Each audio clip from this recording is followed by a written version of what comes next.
And first of all, hello, everyone. Welcome. Good afternoon. And thank you for sticking around till the end of the day. So, my name is Dena Novak. I'm the Director of Instructional Design with University Online Education Services here at Rutgers. And I'm joined today by my co-moderator, William Pagan, who is the Associate Vice President for University Online Education Services.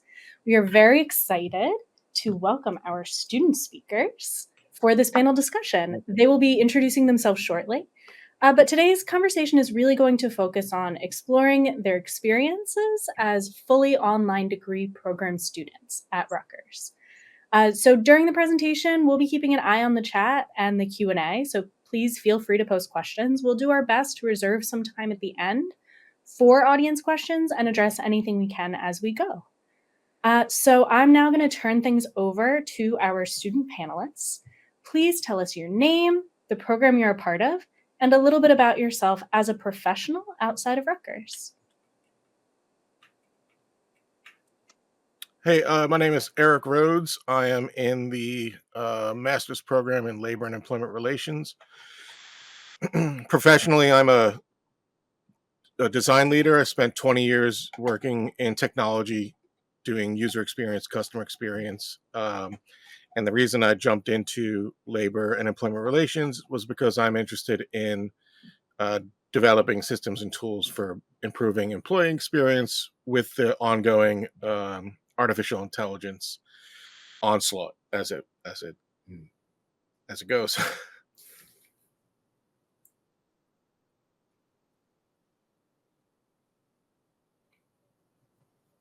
Hello, I can go next. My name is Wilma Espiritu Crowley. I'm in the Master's in Financial Planning program, which is now a registered CFP board program, which means that after I finish this master's, I will be eligible to sit for the CFP exam. I am currently living in South New Jersey, but originally I was from the Philippines and I moved to the US 5 years ago. Professionally, so I currently work as an office clerk at a local hospital, but I'm trying to transition to financial planning.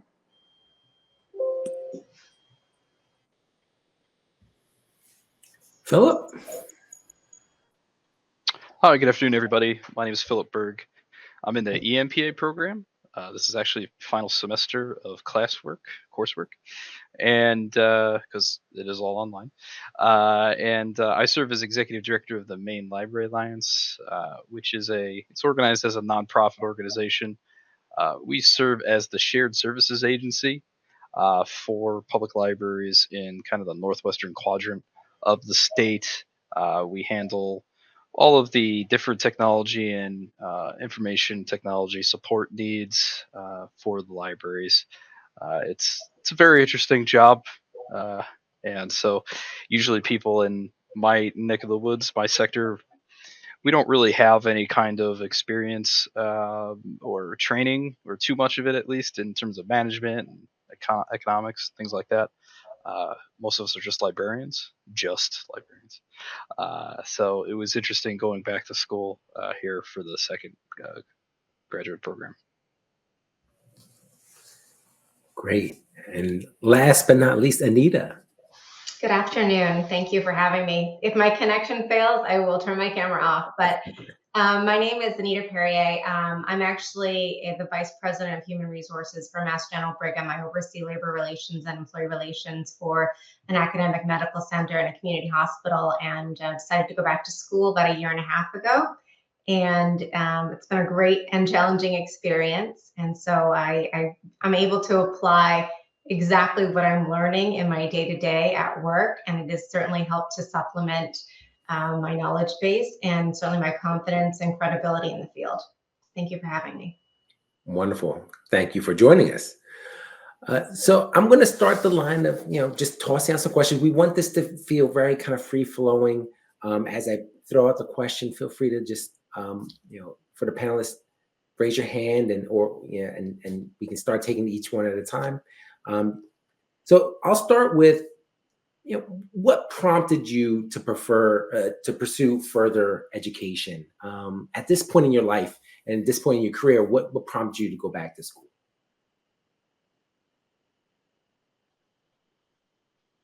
I can start if you like.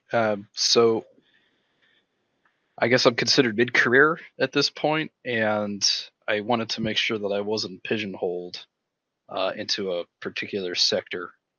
Uh, I have been thinking about the MPA for a while, and was about to do it just before the pandemic started, and I always felt that was a good decision to not do it at that point. Waited a couple years, but yeah, I would say I just wanted to have the versatility, the ability to shift into other government and nonprofit sectors instead of just only having the opportunity to work in libraries, which would not be the worst thing ever, but at least I just like to have options. Great. Anita, we'll shift to you next. Thank you. I had been thinking about returning to school for quite some time, many years actually, and I really just one day said, why not? Why? What is holding me back? And I'm very fortunate to have. I work for an organization that is predicated about innovation, development, and really committed to advancing knowledge base and challenging yourself. And I think that was really helpful. I had the support of my employer and my leader behind me, and I also had support from my family. And so that was really key to being able, like I could actually go back to school and do this. And I joined one of the information sessions and realized how many other similarly situated individuals were also contemplating the same thing. And so that, I think, just being able to explore it and feeling like, oh, I can do this. It's not that far out of reach. And I have the support of people around me, both professionally and at home. That's really made me be able to take that next step. Wonderful. Thank you. And Wilma. Yes. So in my case, I mentioned earlier that I work as an office clerk. That is my very first job here in the US, which I've had for almost 3 years now. About a year in to that job, because it's a hospital, I felt that I had I reached the ceiling already, especially in the specific department I am in. And as I was, when I found out that I am into financial planning, instead of getting another bachelor's degree, I thought, why not try master's? So it was a big decision for me because, I got my degree outside of the US. And we had this belief that we were lacking like 2 years of education technically, but then I found out that it wasn't. So it boosted my confidence to pursue master's. So basically it's to increase my employability and to boost my confidence. Wonderful. Okay. Thank you. Yeah, I think we're going to hear some recurring themes for some. And lastly, I don't want to ignore Eric. Eric, I know you popped out and popped back in real fast. Eric. Yeah, it was some technical difficulties on my end there. No worries. But figured I fixed it. Got it all figured out. To answer your question, I spent, as I previously mentioned, I spent about 20 years in tech without a bachelor's degree, working my way up to leading global service design at Twitter until 2020.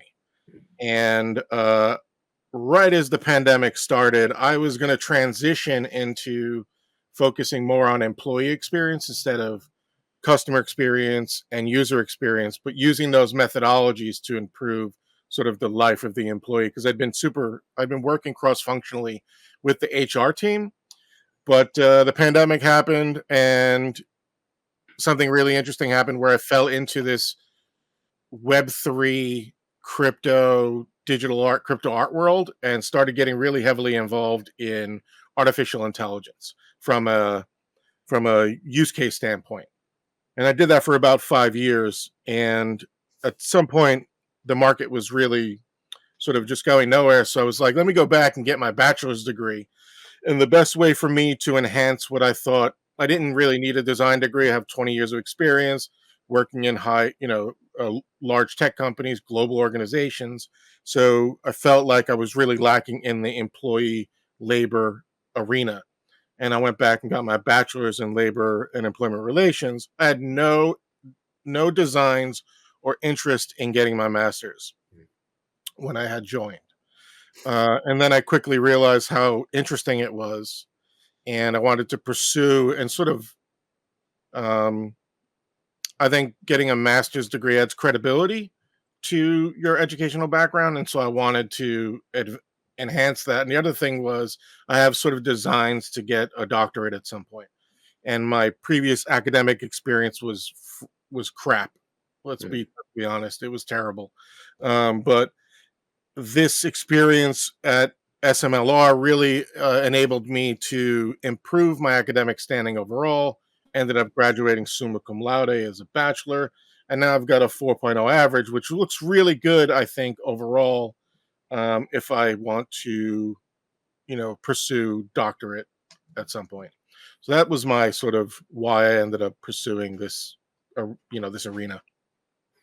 Well, that's amazing. You started off just thinking of the bachelor's and then didn't have any thoughts of the master's, and now you're on to looking at a doctoral program. That's wonderful. So next question I throw at you is like, it's still kind of related to, what prompted you, but really it's like, what were the factors that were most impactful in choosing a program? And so I, think of you and Eric with how impactful this program was for you, and now your continued educational journey. But what was ultimately what made you choose the online program at Rutgers when you were doing your search?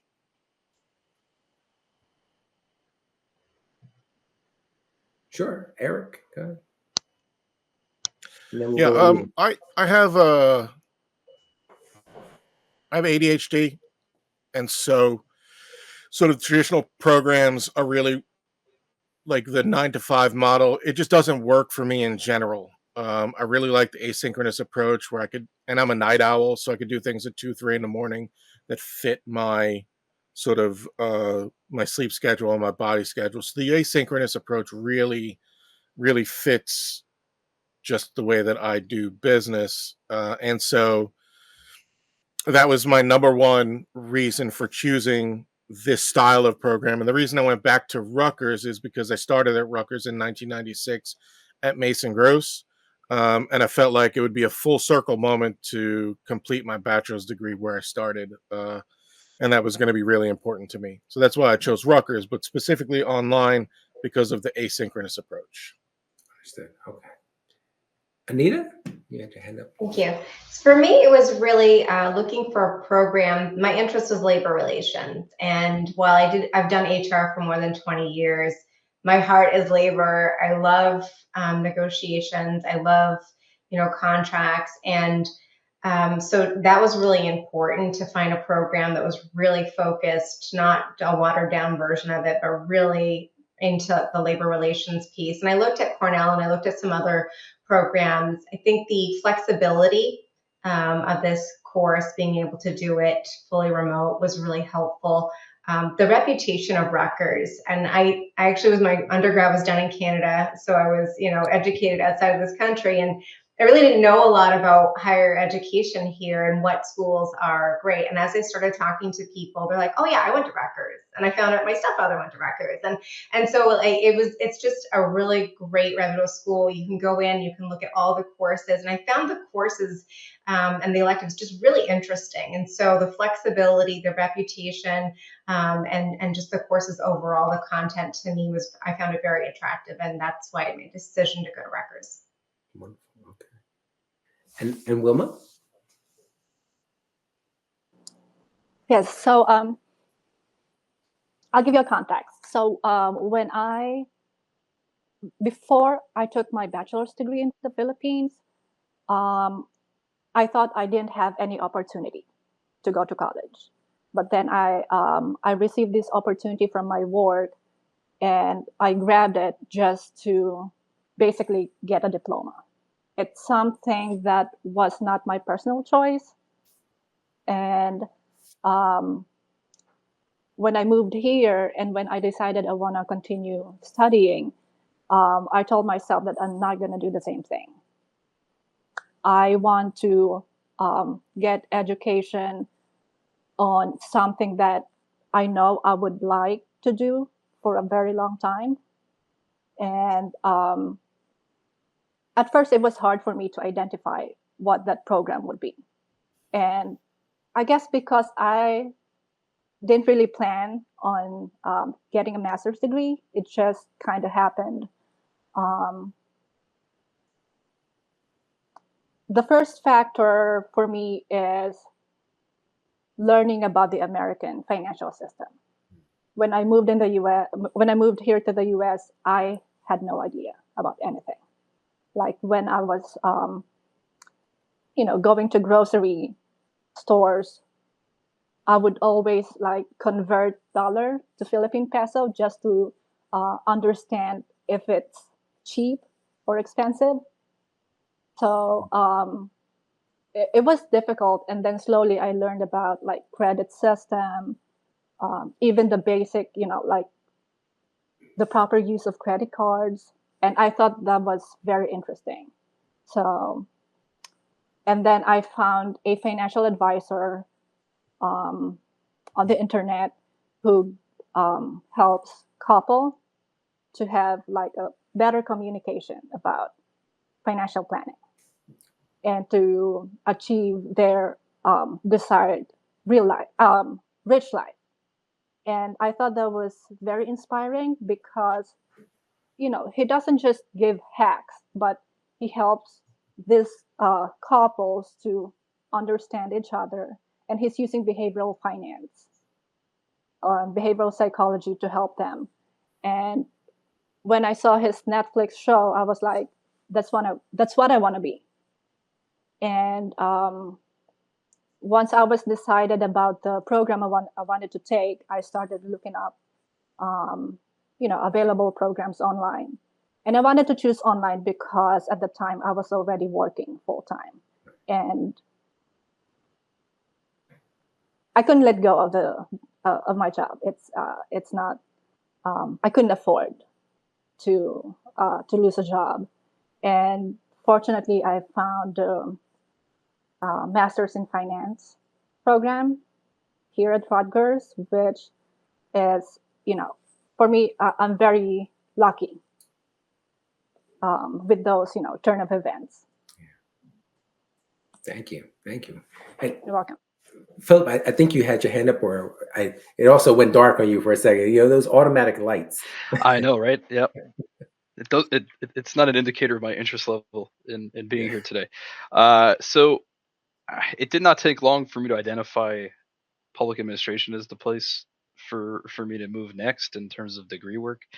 For the second master's, I spoke to a few headhunters actually to figure out what would be best, like what's missing from my resume.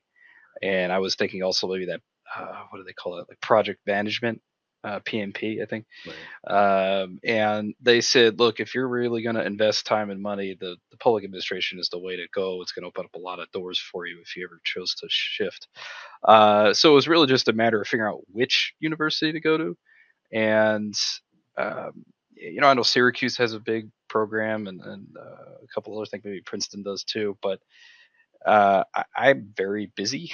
I don't have a lot of time, like probably a lot of the people on this call. So with the EMPA, the executive master's program, they comped they essentially converted work experience to credits. I don't remember exactly how many off the top of my head, but between that, the in-state cost, and the ranking of the school program itself, and the fact that my first graduate degree is at Rutgers, so I was already familiar with it. It was just kind of a no-brainer. Um, I like Scarlet Knights football as well, so that was obviously a driving factor too. All right. Great. Eric, I think you have a follow-up. You got your hand up? Yeah, I just want to follow up on Anita and Phillip and just sort of agree. There's a reputation factor I spent a lot of time working in California, and the further you get away from Rutgers, uh, from New Jersey, the better its reputation nationally gets. And at least that's been my experience. And so I think that was an important factor to point out. And also, it weighed in on my decision to come back to Rutgers as well, having listened to so many people talk about, what schools matter when you're entering into the workforce. So, I've found that as well as I talk to colleagues at different institutions. The Rutgers reputation outside of New Jersey is larger than what the students here think of it sometimes. Thank you. So I'm gonna bounce this over to Dena. Dena's gonna take on the next couple Yeah, questions. sure. So as we've heard, you're all very busy. So we'd love to hear a little bit about some of the strategies that you've developed for balancing everything: work, family, your education, and also what supports have been really helpful for you in that process, particularly supports from Rutgers, but really from any area of your life.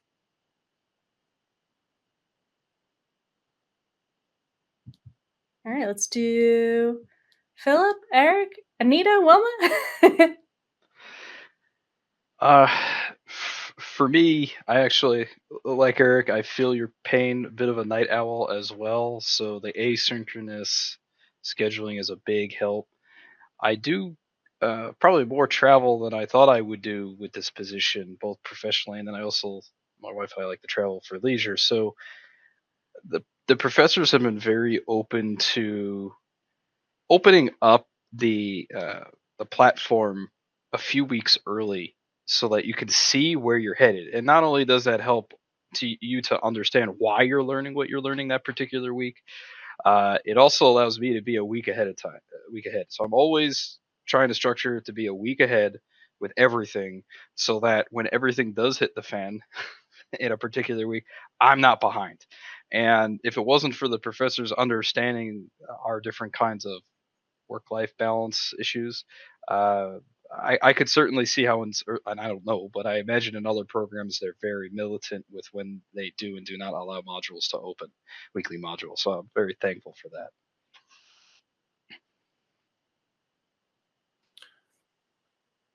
let me just drop this real quick. I Thanks. think that's entirely accurate, Philip.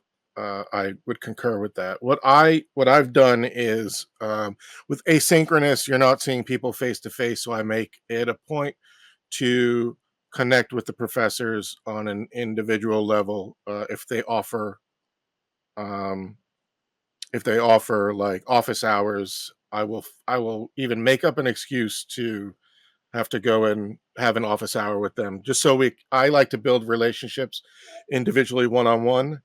At Rutgers specifically, the dean, Fran and Amory, have been instrumental in helping me move quickly through the program. It was my goal to do it in less than a year.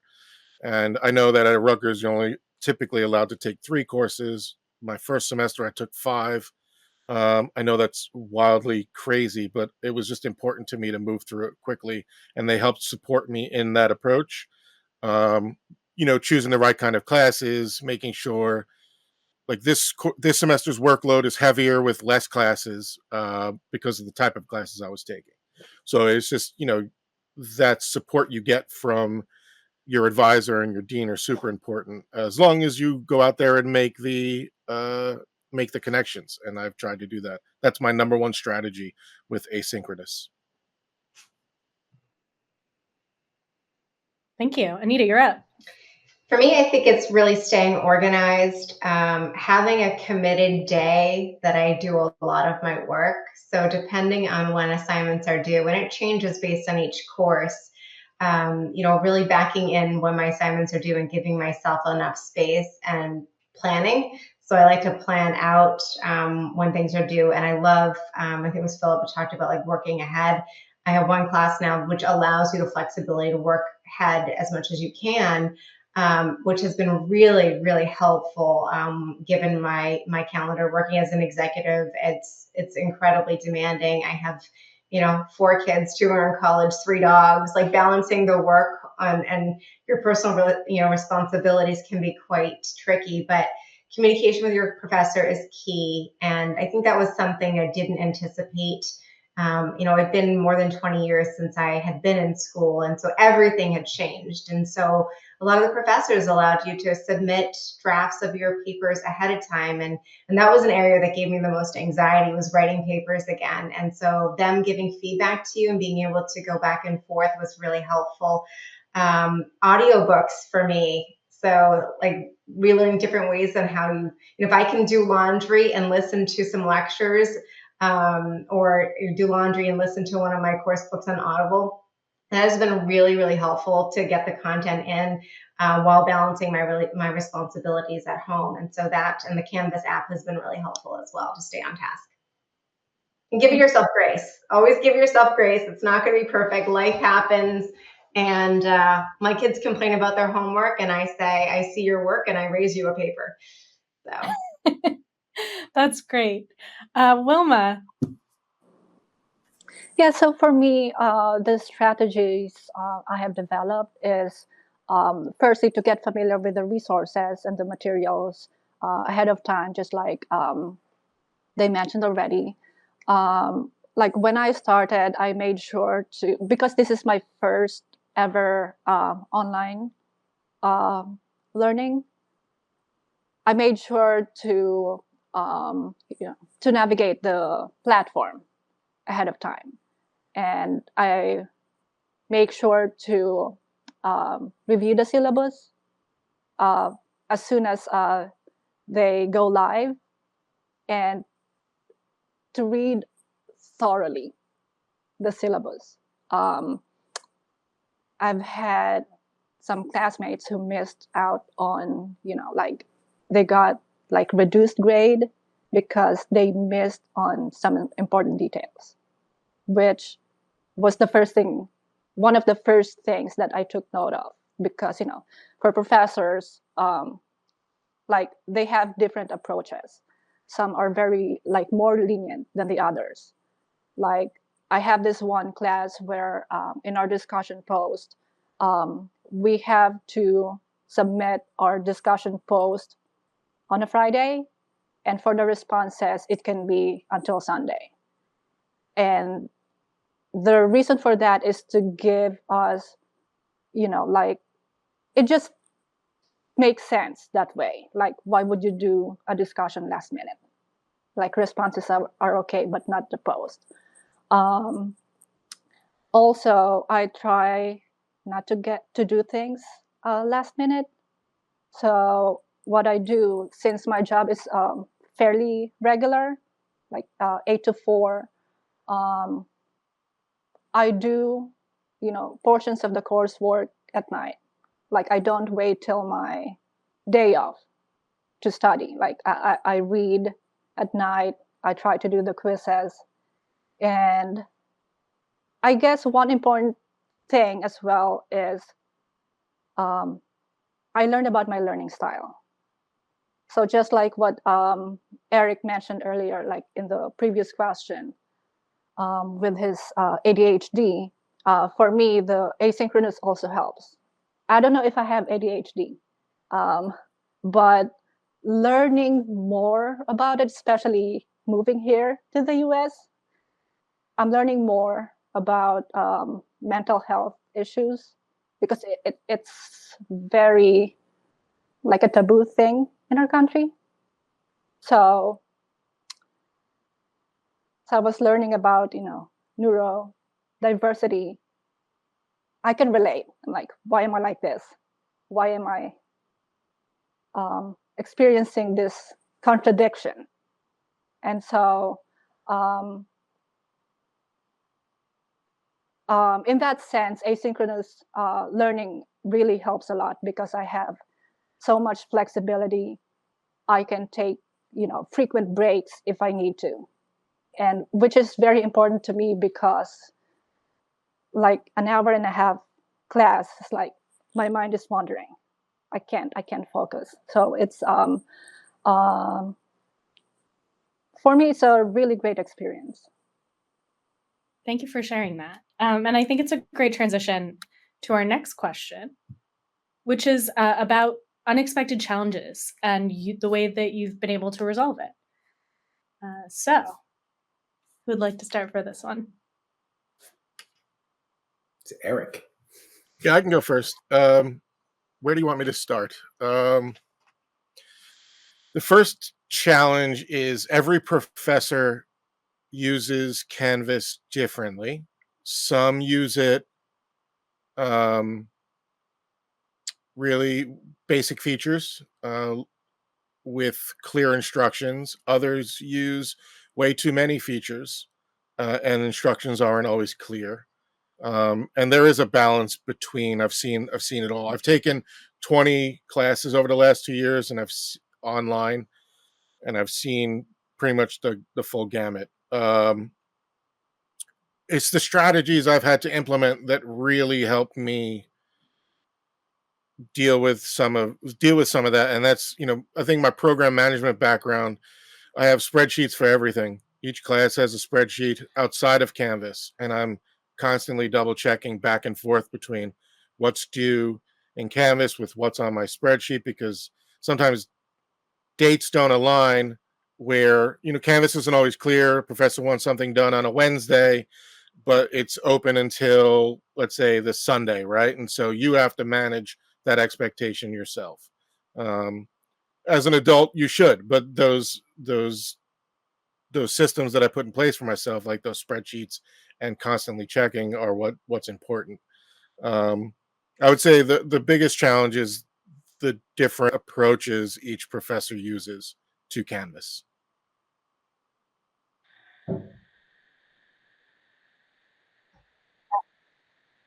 Go ahead, Anita, and then Wilma. Thank you. I would just add to that what Eric was saying about the teaching styles. I found that different professors have different levels of engagement with students and different expectations, and some are significantly different. And so not only like due dates, I had one professor for 3 classes, and I was very accustomed to her style.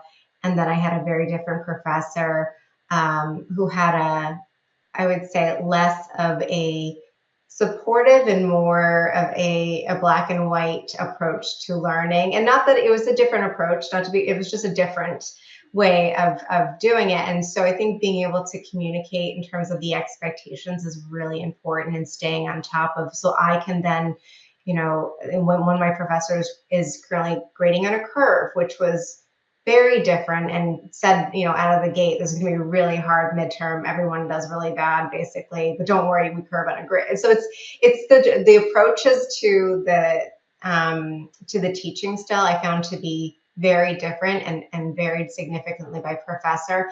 And then I have, a professor who is just so invested in the success of his students and will go above and beyond to engage, to support, to make sure that they really learn everything that they can. So I think, whatever you can do to learn the style of your professor and learn it early, and ask for clarification in terms of how things are going to be evaluated, helps you manage that. Just like in school, grade school, you have different teachers with different approaches, and I have a different learning style as well. So I think that was a little bit unexpected, but the communication was key to being able to overcome that.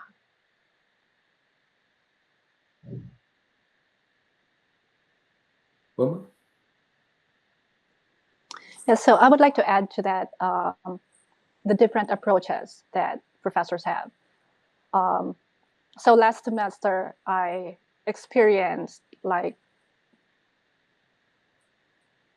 would say opposite approaches of 2 professors. One is very organized, one is less organized. And in the previous 2 semesters prior to the fall semester, all the professors I had were very organized. And so that fall semester was very challenging for me, because I guess I had this impression that everybody was going to be like that, was going to be that organized. But because it was, for me, in my head, it was too conflicting. Why is this professor different than the rest? It was a little bit hard for me to comprehend that. And so it was very challenging. What I did to resolve it is I sought help. I started therapy because it was that challenging for me. And that was also the starting point of me considering that I may be neurodivergent. That's why I'm struggling this much.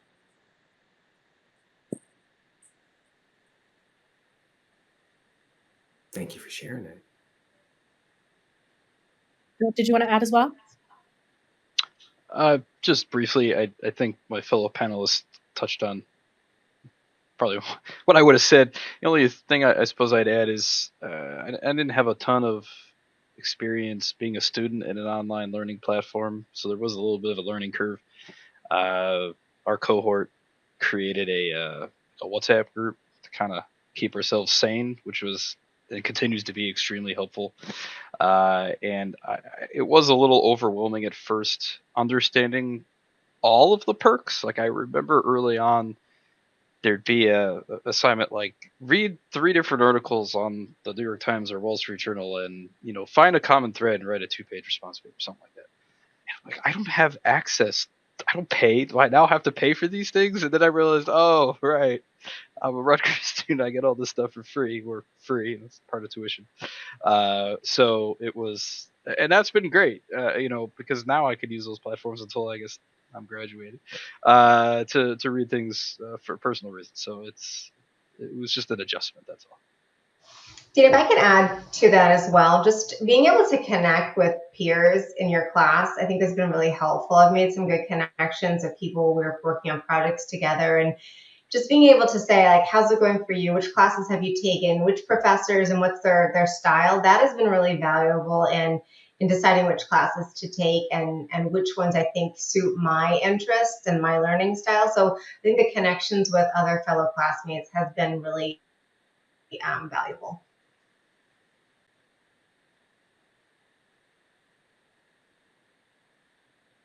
We have about 12 minutes left, so I don't think we're going to get through all of our questions because I want to leave a little bit of time for some questions from the audience. So, Will, what do you think? How about let's jump to if there was one aspect of the online learning experience as you've been going through your various programs, what would it be? So we've talked through some of the challenges, and you've talked us through a little bit of some of your rationale for getting back into it. And now that you've been in the programs, if there was one thing you could change, what would it be?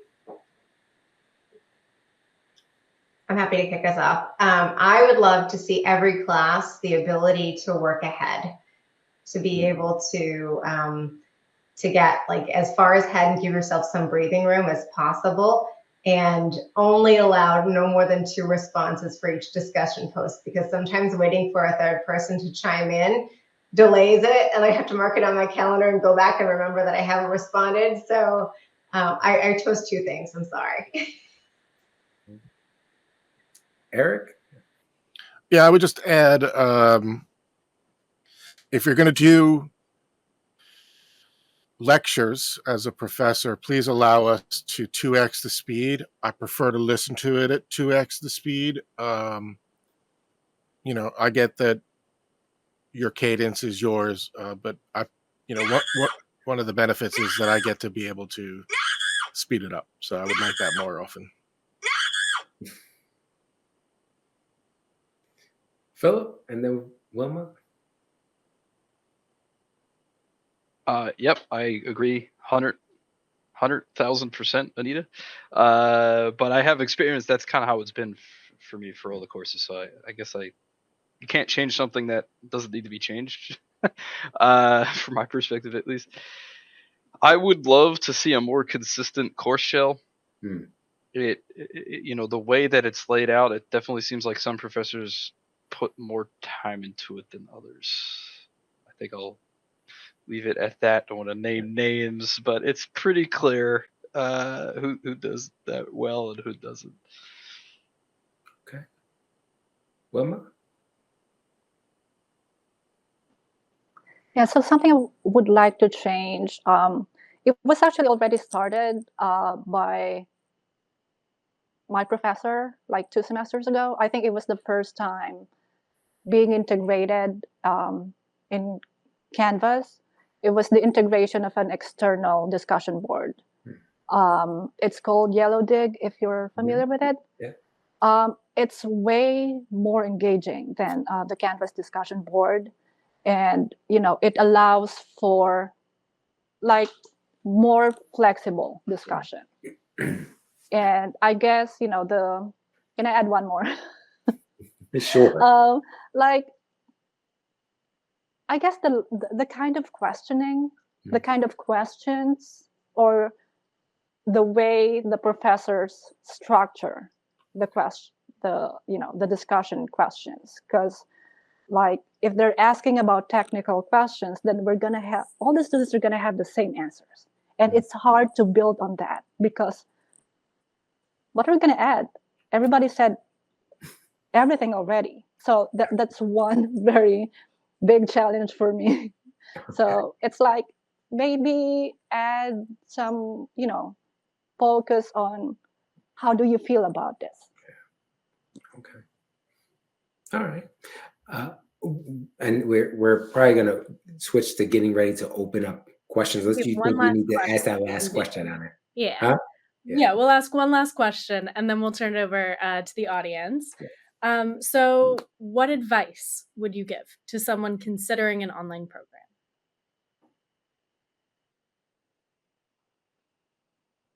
Eric, you want to start us off? Sure. I would say know a little bit about your learning style. Are you an introvert or an extrovert? I think are two things that can help you decide what you prefer. As an introvert, you might like the courses that are synchronous, but as an extrovert, maybe you prefer learning asynchronously. Like me, I'm a natural introvert, learned extrovert, so I could do both. But in my learning style, I prefer asynchronous. So I would say start there. It's good advice. Anita and then Wilma. Thank you. I would say no need to wait. Time is going to pass either way. Do something with your time and enhance your skills, challenge your brain, and build a routine. And don't be afraid to ask for help. We've all been there. We've all asked for help. We've all needed at some point. Give yourself some grace and patience. It's not perfect, but you're worth it. The investment in yourself is absolutely worth it. I love that. Wilma and then Phillip. Yeah, so for me, we know that there's a lot of advantages doing online learning. Like it's more cost effective because we don't need to transport from location A to B. But for me, like be realistic about your capacity and limitations. Just because you have more time doesn't mean that you should take on more. Like for me, from the very beginning, I decided I'm going to take just 2 classes every semester because that's all I can do. I had classmates who took on like 3 classes every semester and they're like stressed out every semester. And I'm like, I'm not doing that to myself. Great. Thank you, Phillip. It's going last again. I don't have too much to add. Those are all great responses. This is all good advice. I think it really just comes back to, of course, learning style and all that. In an ideal scenario, would I want to be on campus and having, face to face with fellow students and professors and my light went out, and all that stuff. Sure, I would, but I just don't. I sat down and kind of figured out how much that would take, even though I'm only about a half hour from Rutgers Newark campus by car if there isn't terrible traffic. It's just not doable. My schedule is just too unpredictable. That's the other issue. The asynchronous model is really the way to go. If you're considering online and the decision is between asynchronous versus synchronous, I would totally go asynchronous, 100%.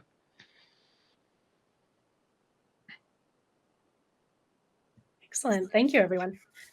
So we do have a question in the Q&A. I will put this on the screen now. This question is coming from Sasha. What advice do you have in finding success in group projects in 100% online courses?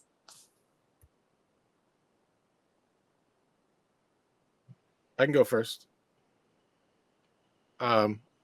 Start early. Get your group together as early as possible. I found that some people are not as responsive as I want them to be. I tend to get, and so I have to manage that expectation for myself. And the way that I do that is I start super early. As soon as I find out that there's a group project and who needs to be in the group, I reach out to the group and say, I know, and I'm clear. I know it's early. I just want to sort of get ahead of this, and I go from there.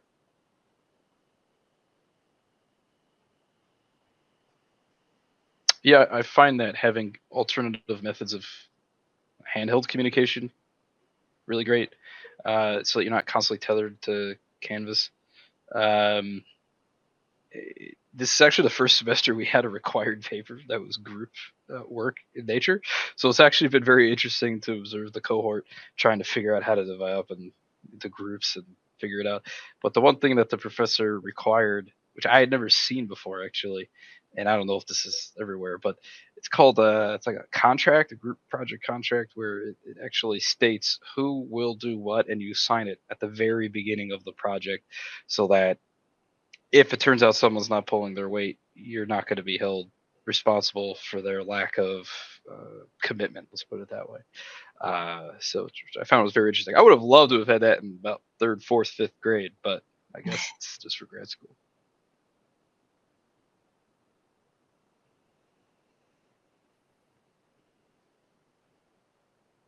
Go ahead, Wilma, and then Anita. Yeah, so from my last semester, what really helped our group to finish our project was we were honest about our the time commitment that we could provide, because we understand that like having a job, studying, and having kids are like very difficult to handle, and they were honest about that. And me being, I'm married, but I don't have kids. So I had more time to contribute more, and we were all okay with that. So to me, just, being transparent about your availability and the level of commitment. I agree with everything folks have said. I think it's important to recognize that there are oftentimes people in various time zones, and therefore you have to be creative in how you communicate and when you communicate. And so identifying the best way to communicate, whether it's a scheduled Zoom call or you get on a group text, I think those we've used different things depending on what assignment I was in. But I think I found it helpful to assign a lead, somebody who could coordinate all the pieces, as long as everybody was comfortable with that. And then only meeting when it was absolutely necessary for the least amount of time possible, just to do a check-in. So just organizing the work, giving people pieces, assigning pieces, everyone agreeing to that commitment, doing the work, and then coming back together at frequent check-ins was really helpful. And then kind of having a backup plan in case life got in the way or something happened in terms of being able to fulfill commitments. But that's what worked for me in my groups. So I know we're right at the tail end here, but there's one great question in the chat that I think would be great to end on. In the Q&A, we have, what do you wish your online instructors understood about you as online learners that they may or may not currently understand? So as our closing thought here, if each of you would like to share a little bit in response to this question. I see Anita, Phillip. I think we're here because we want to be here and we want to learn and we want this investment. So whatever you can do to meet us halfway, we are, this is not easy to sign up for this when you're working and have kids. But there's intentionality behind what we're doing. And so we ask for grace and flexibility. Thank you. Yeah, I would add that pretty much all of us have been in the workforce for at least 5-10 years. And a lot of times the theory that we learn in the classroom is not exactly what we've experienced firsthand in the workforce. But not to say we shouldn't learn it or anything like that. But I think it would be even more interesting if many of the papers or discussion boards were configured in such a way that it was okay. Take this theory that you read about, apply it to what you're doing, rather than trying to come up with fictitious scenarios all the time, trying to relate it back. I think it would just be more helpful overall. Thank you. Eric, and then Wilma to close us out.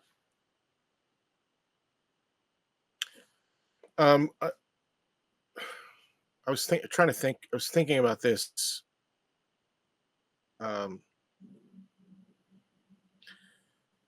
What I really want the professors to know is that in some cases, we are more experienced and a little bit more knowledgeable than you in topics. And then similarly, you are more knowledgeable in topics, and there needs to be a give and take here. I do feel like sometimes the content is a little bit behind the times. Let's say if you're referencing 2008 financial crisis in some material, it's been 15 years. How many years? 18 years since. I can't do math right now. But the point is, like, we're in 2025. There should be at least some course material that leads from 2028 through 2025, especially if it's about the economics of, let's say, globalization, as an example. Thank you. Wilma, you have a comment for that? Mm-hmm. Yes. So mine is actually related to what Eric said. As I mentioned earlier, I just moved here 5 years ago. I don't have any previous experience in finance, both in education and profession. So for me, it's important to have access to like more basic concepts. Like our subjects, my classes for this semester, my professors selected textbooks from Money Education, which I think are very helpful because they don't just mention the importance of like tax planning and estate planning, but how did it start? How did the government establish this? Why do we have 401k? Things like that. It's just easier to understand if you know the basic first. But I know it's probably something I should have done because I know this is a master's. I should have known the basics first. But it wasn't a requirement to have an experience in finance for this program.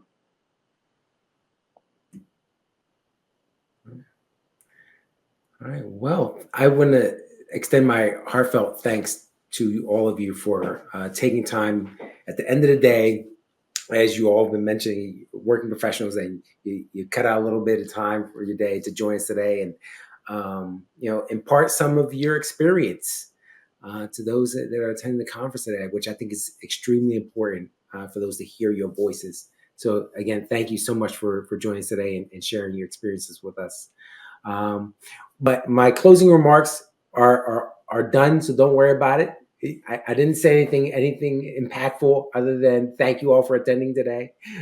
And giving a shout out to those that helped run the conference, and hoping that you will attend next year again. And we'll be sending out a survey asking folks to give us their thoughts on today's itinerary. So with that, I want to thank you all for attending, as well as those in the session that have been listening in, and have a wonderful rest of your day. Thank you all. Thank you so much, everyone. Thank you. Thank you.